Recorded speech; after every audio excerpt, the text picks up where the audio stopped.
राघव चड्ढा को राज्यसभा के उपनेता पद से हटा दिया है। इस देश का मिडिल क्लास कमर तोड़ मेहनत करता है, लेकिन इस मेहनत के बावजूद मिडिल क्लास गरीब हो रहा है, अमीर नहीं हो रहा है। जितने डेटा का पैसा हमसे लिया जाता है उतना डेटा हमें यूज करने दिया जाए, वो एक्सपायर ना हो। ये हमारे मेहनत के पैसे से खरीदा गया डेटा है। अभी तक तो आपने एक खबर पढ़ ली होगी कि राघव चड्ढा को उनकी ही पार्टी ने डिप्टी लीडर के पद से हटा दिया है और यह आग्रह किया है कि अब राघव चड्ढा को राज्यसभा में बोलने ना दिया जाए और उनकी जगह उनका पद लवली प्रोफेशनल यूनिवर्सिटी के नए वाइस चांसलर और मालिक को दे दिया है। अब सबको लग रहा होगा कि आखिर आम आदमी पार्टी ने राघव चड्ढा को हटाया क्यों, जबकि वो नेता तो जनता की बात करता था, कोर मुद्दे उठाता था और लोग उसको पसंद भी करते थे। लेकिन आम आदमी पार्टी को ऐसा क्या लगा कि उन्हें ये जरूरी लगा कि इनको निकाल देना चाहिए। तो सबसे पहले इस चीज को समझने के लिए हमें थोड़ा पुराने समय पे जाना पड़ेगा। एक पॉडकास्ट आता है कुमार विश्वास जी का, जो कि फाउंडिंग मेंबर थे आम आदमी पार्टी के। वो बताते हैं कि कभी भी अगर आम आदमी पार्टी में कोई भी नेता केजरीवाल से बड़ा बनने की कोशिश करता है तो उसे साइड लाइन कर दिया जाता है। अब अगला शिकार कौन है? अगला शिकार वो बालक है जो खुद नहीं पैदा करा, इसकी कुछ औकात भी नहीं है, पर वो थोड़ा लोकप्रिय हो गया, हीरोइन से ब्याह कर लिया है, रील दिखने लगी।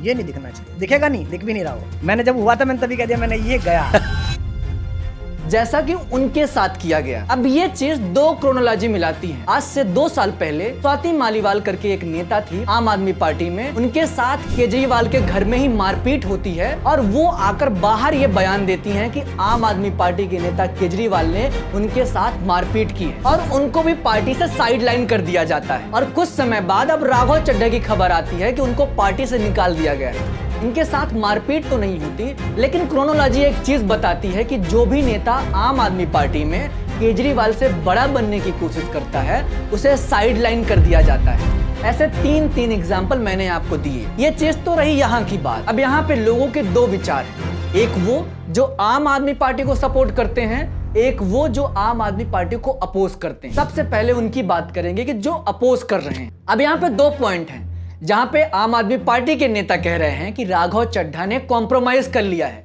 वो भी बीजेपी से। ऐसा क्यों कहा जा रहा है? क्योंकि राघव चड्ढा ने आम आदमी पार्टी के डाउनफॉल पे कभी भी कोई भी बात नहीं की।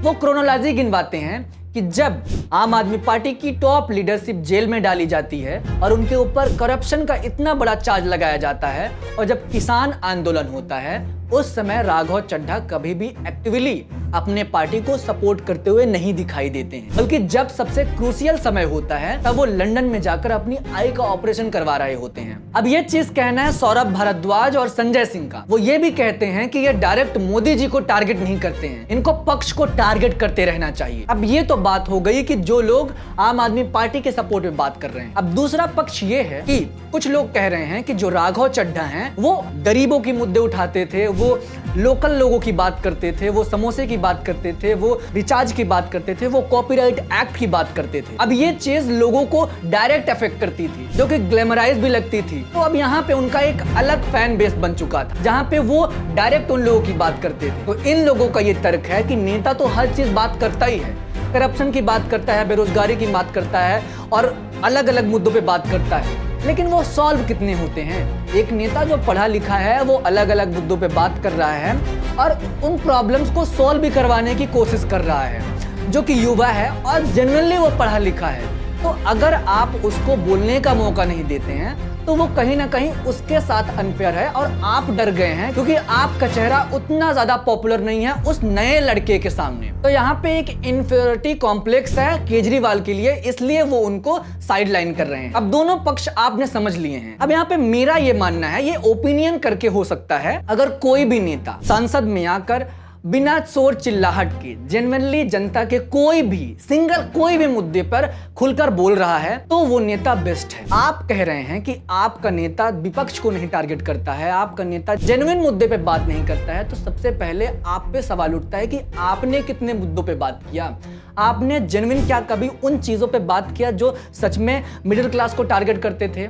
आप तो अपनी पार्टी की रंगो रमक में दमे थे। अब एक नेता जो कि भले ही पीआर से काम कर रहा हो, भले उसने पैसे लगाए हो, ऐसे तो बहुत सारे नेता पोस्टर लगवाते हैं, बैनर लगवाते हैं, करोड़ों करोड़ों रुपए की शराब चुनाव से पहले बिकवाते हैं, और आपके ऊपर तो वो आरोप भी लगा हुआ है। तो जब एक नेता, एक पार्टी, एक संस्थान इतने सारे पैसे इन गलत चीजों पे खर्चा कर रही है, तो दूसरा नेता अपने उस ओपिनियन को इतना मास लेवल पे फैलाने के लिए पीआर भी कर रहा है, तो मेरे हिसाब से वो सही है। बाकी आपका क्या मानना है हमें कमेंट करके बता सकते हैं। अगर वीडियो अच्छी लगी तो अपने दोस्तों को भी शेयर कर सकते हैं।